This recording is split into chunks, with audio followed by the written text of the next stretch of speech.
Hello. তো আজকে যেটা আমরা দেখবো সেটা হচ্ছে ইকুইলিব্রিয়াম অফ ফোর্সেস। মানে হচ্ছে যে একটা বডিতে যখন ডিফারেন্ট ফোর্সেস অ্যাক্ট হয়, তো বডিটা কখন ইকুইলিব্রিয়ামে থাকবে বা ইকুইলিব্রিয়ামে থাকার জন্য কি কন্ডিশন, সেটা আমরা দেখব। তো এখানে আমি একটা এক্সাম্পল নিয়েছি। এটা সাপোজ এটা একটা বডি আছে, এই বডিতে নাম্বার অফ ফোর্সেস অ্যাক্ট হচ্ছে।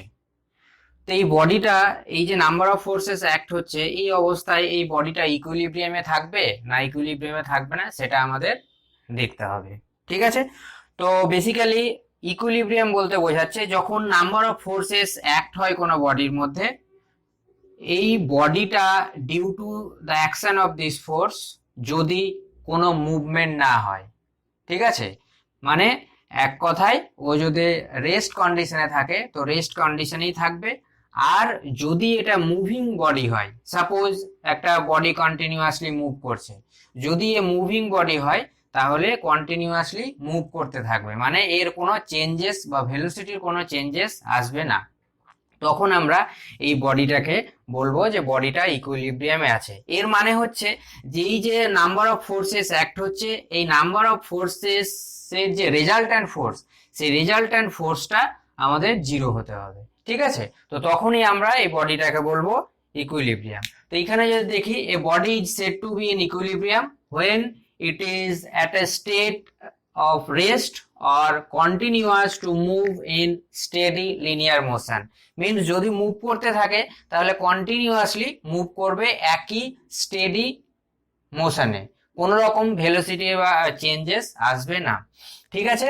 তো তাহলে আমরা এখানে যদি দেখি, তাহলে এবার আমরা দেখেছিলাম আগে যে এই যে বডির মুভমেন্ট, এই বডির মুভমেন্ট বিভিন্ন রকম হতে পারে। একটা হতে পারে যে ট্রান্সলেটরি মোশন, লিনিয়ারলি মুভ করে যাচ্ছে। আরেকটা হতে পারে রোটেশনাল মোশন, মানে ঘুরছে। ঠিক আছে? তো এই রকমের আমার মুভমেন্ট বডির মধ্যে হতে পারে। তো ইকুইলিব্রিয়ামে থাকা মানে হচ্ছে যে আমার নো ট্রান্সলেটরি মোশন, কোন রকমের ট্রান্সলেটরি মোশন হয় না। তো এই ট্রান্সলেটরি মোশন কখন হয়? যখন আমার বডির মধ্যে কোনো এক্সটার্নাল ফোর্স অ্যাক্ট হচ্ছে, তখন আমার ট্রান্সলেটরি মোশন হয়, মানে আমার মুভ করতে শুরু করে। মানে আমি এটা বলতে পারি যে resultant of forces should be zero, sorry, resultant of forces should be zero. ঠিক আছে? আরেকটা হচ্ছে নো রোটারি মোশন। আমরা আগে পড়েছি যে কাপল বা মোমেন্ট, মুভমেন্টের জন্য কি হয়, আমাদের ফোর্স অ্যাকশনের জন্য বা ফোর্সের জন্য আমাদের বডি রোটেট করে বা রোটারি মোশন হয়। এই রোটারি মোশনটা আমার থাকবে না। মানে কি, এটা বলছে যে আমার যে রেজাল্ট্যান্ট মুভমেন্ট হবে বা নেট মুভমেন্ট হবে, সেই মুভমেন্টটাও জিরো হবে।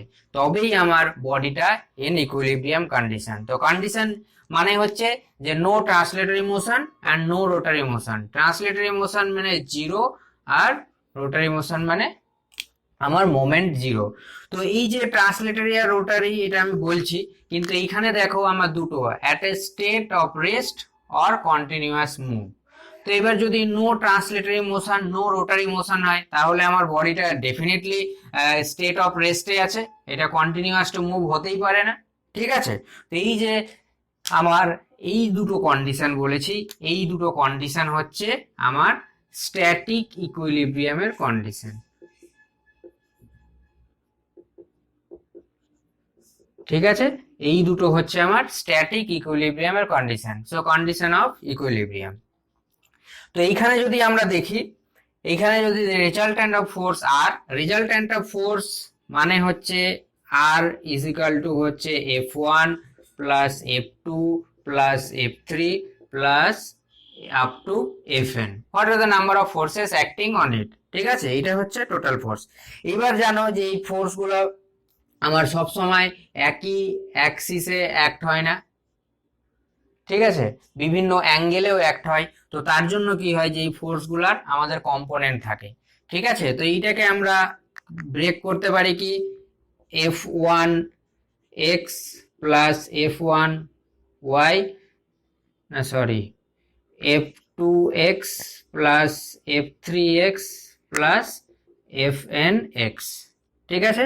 তো এটা আমরা যদি কার্টেসিয়ান কোঅর্ডিনেটে বা এক্স ওয়াই কোঅর্ডিনেটে রাখি বা এক্স ওয়াই জেড কোঅর্ডিনেটে রাখি, তাহলে এটাকে আমরা ভেক্টর ফর্মে আই দিতে পারি। সিমিলারলি আমাদের যেটা হবে Y component F one Y plus F two Y plus F two Z plus F N Z. ঠিক আছে, তো এটা যেটা হচ্ছে সেটা হচ্ছে J plus similarly F one Z plus F two Z plus F three Z plus up to F N Z. ঠিক আছে, তো এটা হলো কে।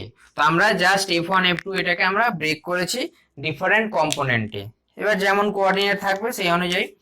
তো এইটা হচ্ছে রেজাল্টেন্ট, আমরা এটাকে আমরা বলতে পারি যে এটা হচ্ছে summation of F x i plus summation of F y j plus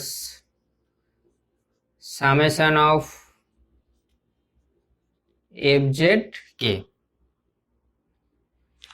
ওকে, তো এটা হলো আমাদের রেজাল্টেন্ট ফোর্স।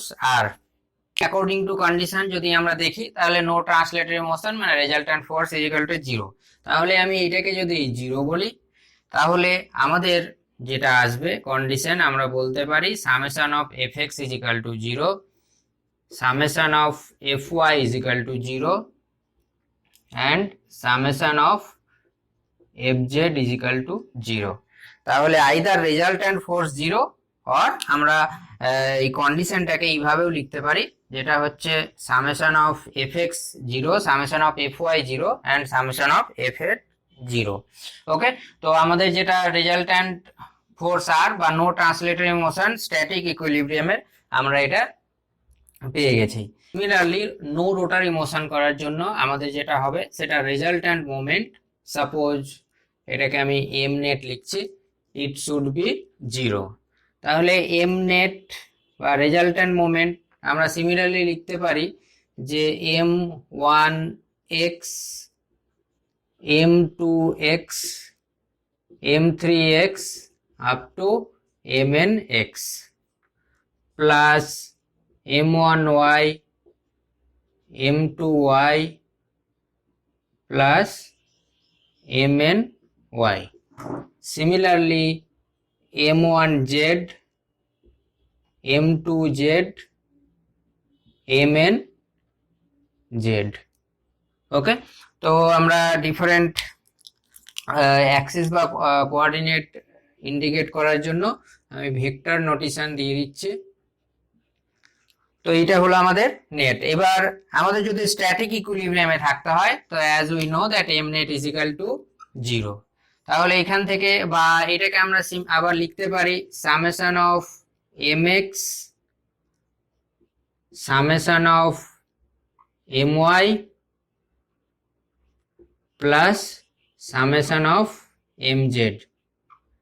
আর ইকুইলিব্রিয়ামের জন্য আমাদের যেটা হবে এটা is equal to zero, equilibrium static ইকুইলিব্রিয়ামের কন্ডিশন। তাহলে ফোর্সের মতোই আমরা লিখতে পারি M x is equal to zero, M y is equal to zero and M Z is equal to zero, summation of M Z is equal to zero. তাহলে এটা হলো আমাদের মোমেন্টের ইকুয়েশন। আর অলরেডি আমরা ফোর্সের ইকুয়েশন বের করেছিলাম স্ট্যাটিক ইকুইলিব্রিয়ামের জন্য, F x is equal to zero, summation of fy is equal to 0 and summation of fz is equal to 0। তো এইটা হয়ে গেল আমাদের স্ট্যাটিক ইকুইলিব্রিয়ামের কন্ডিশন। তো বেসিক্যালি অনেক অবজেক্টিভ কোশ্চেন হিসাবে দিয়ে দেয় বিভিন্ন পরীক্ষায় আর কি, যে what is the condition of static equilibrium. তখন আমাদের এই তিনটে কন্ডিশন দেওয়া থাকে, এটাকে কম্বিনেশন করে দেয়। ঠিক আছে, তো আশা করি কন্ডিশন অফ ইকুইলিব্রিয়াম তোমরা বুঝে গেছো। তো এরপরে আমরা এই কন্ডিশন অফ ইকুইলিব্রিয়াম দিয়ে কিছু প্রবলেম সলভ করব। ওকে, একটা প্রবলেম সলভ করব, সেই প্রবলেমটা দেখি। এখানে একটা বার আছে এবি বার, এই এবি বারটা হিঞ্জড আছে at point A in a vertical wall. Okay, আর এই বারটাকে আরেকটা স্ট্রিং, সিডি স্ট্রিং বা কেবল দিয়ে ওটাকে হ্যাঙ্গিং করে রাখা হয়েছে। ঠিক আছে, তো এইটা হচ্ছে প্রবলেম। অ্যাঙ্গেল, লেন্থ, আর বি আর সি পয়েন্টে 1 কিলো নিউটন ফোর্স অ্যাক্ট হচ্ছে। ওকে, তো আমাদের যেটা বের করতে হবে সেটা হচ্ছে reaction at A and tension in the string CD. এই যে স্ট্রিং সিডি, এইখানে টেনশনটা বের করতে হবে। ঠিক আছে, তো এটা আমাদের করতে হবে। তো আগেই আমি বলেছি যে এই ধরনের প্রবলেম হলে আমরা আগে পড়েছিলাম ফ্রি বডি ডায়াগ্রাম। তো আমাদের ফার্স্ট যেটা টাস্ক হবে সেটা হচ্ছে ফ্রি বডি ডায়াগ্রাম ড্র করা। ফ্রি বডি ডায়াগ্রাম ড্র করলে মোটামুটি আমাদের প্রবলেম 50% সলভ হয়ে যাবে। তাহলে আমরা দেখি ফ্রি বডি ডায়াগ্রাম। তো এখানে আমাদের প্রথম যেটা ফ্রি বডি ডায়াগ্রাম কার ড্র করতে হবে, এই বারটার। ঠিক আছে, তাহলে আমরা বারটাকে ড্র করছি, সেটা হচ্ছে এ বি। ফ্রি বডি মানে হচ্ছে ফ্রি ফ্রম কন্ট্যাক্ট সারফেসেস। ওকে, এইবার আমার পয়েন্ট সি তে একটা স্ট্রিং অ্যাটাচ করা হয়েছে। তো স্ট্রিং যেটা আছে সেটা হচ্ছে 30 ডিগ্রি অ্যাঙ্গেল উইথ দ্য বার। তো স্ট্রিং আছে মানে হচ্ছে এর যে টেনশনটা হবে সেটা আপওয়ার্ড, সেটা আমি অ্যাজিউম করছি টি। এইখানে যদি দেখি রিয়াকশন অ্যাট এ তে আমাদের যেটা হবে ভার্টিক্যাল রিয়াকশন আর এ, হরাইজন্টাল রিয়াকশনও করতে পারো, সেটা হচ্ছে আমি এইচ এ বলছি। ওকে, আমাদের পয়েন্ট বি তে 1 কিলো নিউটন লোড অ্যাক্ট হচ্ছিল, আবার পয়েন্ট সি তেও 1 কিলো নিউটন লোড অ্যাক্ট হয়েছে। তো এইটাই হচ্ছে আমাদের প্রবলেম ফ্রি বডি ডায়াগ্রাম। এই লেন্থটা হচ্ছে 2 মিটার, এই লেন্থটা হচ্ছে 1 মিটার। এবার আমাদের যেটা বের করতে হবে সেটা হচ্ছে reaction at A and reaction at T. তো আমি যখন মোমেন্ট বা কাপল পড়েছিলাম তখন বলেছিলাম যে এই ধরনের প্রবলেম বা মেকানিক্যাল কোনো সিস্টেমে হিঞ্জ দেখলেই আমাদের মাথায় রাখতে হবে মোমেন্ট বের করার। মোমেন্ট বের করলেই কিছু না কিছু পাবে। ঠিক আছে, তো এইখানে যদি আমাদের এই কম্পোনেন্টটা আছে, টেনশন টিটা আছে, দেখো এই প্লেনে নেই, তো টেনশন টিটাকে আমি কম্পোনেন্টে ব্রেক করে দিচ্ছি। তাহলে এই বরাবর পাবো আমরা টি সাইন 30 ডিগ্রি, আর এই বরাবর পাবো টি কস 30 ডিগ্রি। ওকে, সেই দুটো কম্পোনেন্ট পেলাম। তো আমাদের যেটা হবে মোমেন্ট বের করব। আর স্ট্যাটিক ইকুইলিব্রিয়ামে রাখতে গেলে আমরা যেটা দেখেছিলাম মোমেন্ট অ্যাবাউট এ আমাদের 0, summation of moment about a is equal two 0, এটা আমরা বের করব। তাহলে এখানে মোমেন্ট আমার কি হচ্ছে T sine theta, T sine 30 upward act হচ্ছে, মানেই হচ্ছে এটা অ্যান্টি ক্লকওয়াইজ আমার মোমেন্ট ক্রিয়েট করবে। তাহলে এটাকে আমি বলতে পারি যে T sine 30 into 2 distance, perpendicular distance, তাহলে 2, এটা হলো অ্যান্টি ক্লকওয়াইজ মোমেন্ট। বাকি 1 কিলো নিউটন এইদিকে আছে মানে ক্লকওয়াইজ মোমেন্ট হবে। তাহলে আমাদের যেটা করব ক্লকওয়াইজটাকে আমরা মাইনাস নিচ্ছি, তাহলে 1 kilo newton force into perpendicular distance 2। Similarly at point B তে 1 কিলো নিউটন লোড অ্যাক্ট হচ্ছে ইন্টু পারপেন্ডিকুলার ডিস্টেন্স 2 + 1 3, তাহলে এইটা ইজ ইকাল টু 0। আর কোনো ফোর্স নেই যেটা আমার এই প্লেনে মোমেন্ট ক্রিয়েট করবে। ওকে, তো এইটা আমরা পেলাম।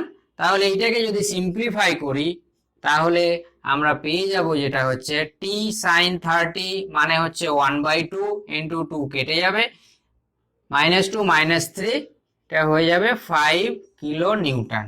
তাহলে দেখো আমাদের যেটা বলেছিল প্রথম যে টেনশন ইন স্ট্রিং টি, ওটা আমরা পেয়ে গেলাম এইখান থেকেই।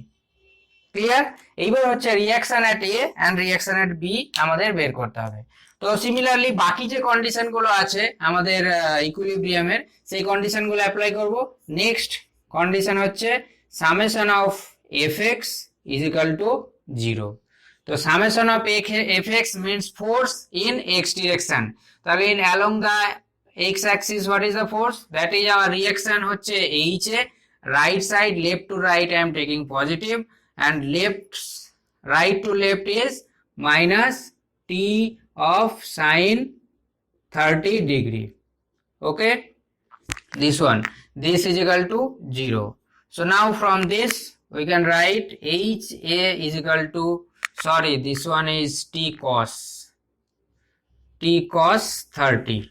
Okay, so this is H is equal to, so we will get 5 into root 3 by 2.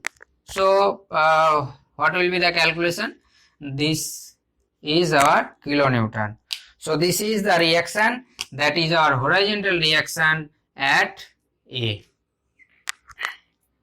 Next we need to find the vertical reaction. So for that I am writing summation of Fy, means force in vertical direction is equal to 0. So Ra is upward positive y direction, I am taking this as a positive, plus T sin 30 also in upward direction, minus 1 kilonewton minus 1 kilonewton.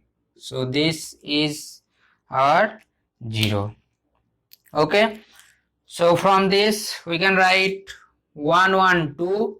So Ra plus T sin 30, we got 5, T got 5 and sin 30 we have 2, minus 1 minus 1, this is 0. So from this we get 0.5 kilonewton. So this is before minus. Okay, so this is our vertical reaction at A. So now you see here we got minus sign, so that is our minus 0.5. we have seen this as a plus 0.5. Okay, so our direction or assumed direction is wrong. So for that we need to modify this assumption. We will make the modification as a Ra in downward direction. So this is our reaction. So what are the things we need to determine? We have determined. So next problem আমরা যেটা দেখব সেটা হচ্ছে একটা spherical বল আছে। Spherical বলটা একটা triangular গ্রুপের মধ্যে রাখা আছে। তো এই ট্রায়াঙ্গুলার গ্রুপের এই সাইডের অ্যাঙ্গেলটা বলেছি 60 ডিগ্রি, এটা 30 ডিগ্রি, আর স্ফেরিক্যাল বলের যে ওয়েট সেটা হচ্ছে 200 নিউটন। ওকে, তো আমাদের যেটা বের করতে হবে সেটা হচ্ছে reaction at the contact surface. এই যে কন্ট্যাক্ট সারফেস আছে, এই কন্ট্যাক্ট সারফেসে আমাদের রিঅ্যাকশন বের করতে হবে। ওকে, তো রিঅ্যাকশন আমাদের বের করতে হবে অ্যাট কন্ট্যাক্ট সারফেস। তাহলে এটা আমাদের সেম যেটা আছে সেটার ফ্রি বডি ডায়াগ্রাম ড্র করতে হবে। তো ফ্রি বডি ডায়াগ্রাম আমি ড্র করেছি। তো এইখানে যদি দেখো আমাদের যে সেলফ ওয়েট আছে, সেই সেলফ ওয়েটটা আমি বলেছিলাম অলওয়েজ অ্যাক্টস ভার্টিক্যালি ডাউনওয়ার্ডস। তাহলে 200 নিউটন যেটা self wait vertically downwards act হবে, কোনো অ্যাপ্লাইড ফোর্স নেই। এইবার যেটা হবে রিঅ্যাকশন, নর্মাল রিঅ্যাকশন। তাহলে আমরা এইখানে যদি অ্যাজিউম করি তাহলে নর্মাল রিঅ্যাকশন আমার এইদিকে পারপেন্ডিকুলার টু দিস। সিমিলারলি আমরা যদি দেখি তাহলে এইখানে আমার perpendicular to the contact surface, that is normal. তো আমি এই দিকটা ধরছি R1, এইটাকে R2। ঠিক আছে, এইবার এইটা যেহেতু এখানে 60 ডিগ্রি আছে, তো তার জন্য এইখানে আমি এই অ্যাঙ্গেলটা বলতে পারি 30 ডিগ্রি। সিমিলারলি এই অ্যাঙ্গেলটা আমাদের 30 আছে এইটা, তার মানে এইখান থেকে কানেক্ট করলে পারপেন্ডিকুলার, এইটা হয়ে যাবে 60।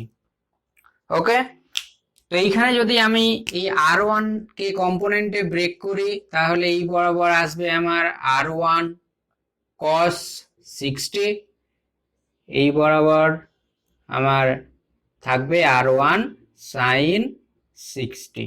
ওকে, সিমিলারলি এইখানে আমি কম্পোনেন্ট পাবো R2 cos 30 and vertical component পাবো, সেটা হচ্ছে আমাদের কি R2 sin 30। ওকে, তো এইটা হচ্ছে আমাদের প্রবলেম। তো আমাদের এইখান থেকে এবার স্ট্যাটিক ইকুইলিব্রিয়ামের কন্ডিশন অ্যাপ্লাই করে আমাদের যেটা বের করতে হবে সেটা হচ্ছে reactions, means the value of R1 and R2। this is R2 and this is R1. R1 and R2 value we have to find. Okay, তো তাহলে প্রথমে আমরা যেটা বের করব summation of fy is equal to 0. fx fy you can take anything, কিন্তু আমি fy নিচ্ছি যেহেতু ভার্টিক্যাল ডাইরেকশনে আমাদের একটা নোন ভ্যালু দেওয়া আছে, তো তাহলে আমাদের ভার্টিক্যাল ডাইরেকশনটা ইজিলি বেরিয়ে যাবে। ওকে, তো সামেশন অফ fy, তাহলে দেখো আমাদের যেটা আপওয়ার্ড ডাইরেকশনে হচ্ছে r1 sin 60 upward, similarly r2 sin 30 O upward, plus r2 sin 30. Okay, this we have w is equal to 200, that is downward. So this we got. So here I can write r1 sin 60 means root 3 by 2 r1 plus r2 sin 30 means r2 by 2. This is equal to 200. So this, okay. The next we'll put summation of fx is equal to 0, and this will give r1 cos right side left to right, so r1 cos 60 left to right positive, right to left negative, minus r2 cos 30. This is equal to 0, and from this we can make the relation or equation between r1 and r2. So r1 cos 60 means we'll get r1 by 2 minus r2 cos 30 means root 3 by 2 r2 is equal to 0. From we can write r1 is equal to 1.732 r2. So again we got that second equation, this one. Okay, now you put the value of r1 in this equation 1, you will get the value of r2. Okay, so root 3, or we can write that from equation 1 and 2 we get that root 3 by 2 into root 3 r2 plus r2 by 2 is equal to 200.